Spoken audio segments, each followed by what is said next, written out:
ever feel like the right way to teach kids to read? Like it's this big battleground. We're really going to dive deep into this debate about the science of reading today. You might be surprised by what the research really says. Yeah. So you've got this news segment, right? And it really digs into all sides of this. And I gotta say, by the end of this deep dive, Right. you'll walk away, hopefully, not just understanding both sides, but like I like that. feeling equipped to Yeah. be like, okay, what matters most for young readers? Absolutely. Like, you can make up your own mind, which is, I think, what we want. Absolutely. So this news segment, it really grabbed my attention right from the beginning because they had this parent and their son was really struggling with just a purely phonics-based approach. And I think anytime you hear those personal stories, it kind of stops you in your tracks, right? Yeah. Well, it brings up those questions, right? Like, is phonics enough?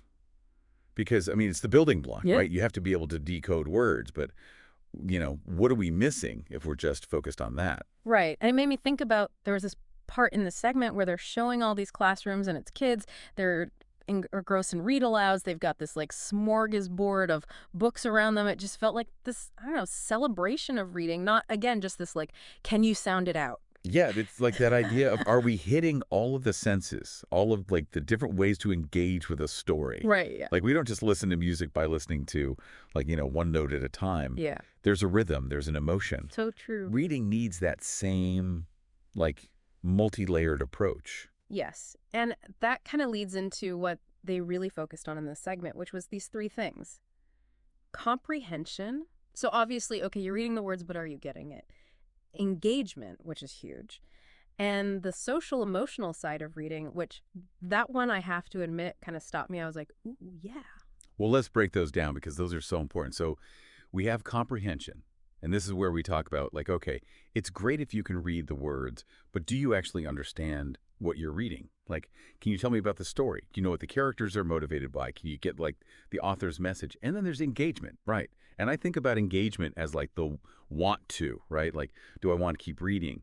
And that comes from having choice, having some like, relatable stories, feeling connected to what you're reading. Right. And then, of course, you have that social emotional piece, right? Right. Which is like, whoa, reading can help us step into other people's shoes, you know, develop empathy, understand ourselves better. And I think sometimes we forget how important that is. Yeah, absolutely. And then the segment brought in this researcher who was like, hold on, diverse learners need diverse strategies. Oh, this is huge, right? Because it's not a one-size-fits-all approach, Mhm. right? Some kids are going to like really thrive with visual learning tools. Others might need, movement or music incorporated. And so it really begs the question of, okay, so how are we doing this in different learning environments? Are we providing that kind of like tailored support? Yeah, it's a lot to think about. But the good news is the segment did offer a path forward, which was this emphasis on a more balanced approach, which I think makes sense, right? It does, but it also kind of makes you ask more questions, Mm. right?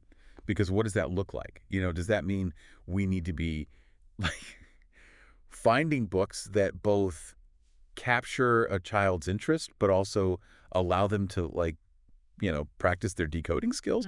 Does that mean we're integrating phonics games with, more like storytelling activities? Like, there's not going to be one right answer. Right, it's going to be different for every. It's going to look different everywhere, but at least having the awareness, right? That's like the first step, Yeah, for sure. to be like, okay, this is something we need to be paying attention to. Totally. It really makes you realize, like, we all have a role to play, right? Absolutely. Whether you're a parent, a teacher, even policymakers, like, everyone is a part of shaping a child's reading journey. 100%. And on that note, we've got more of these really fascinating deep dives coming up. So stay tuned. We're going to explore a whole new set of ideas and perspectives. So until then, keep those minds open.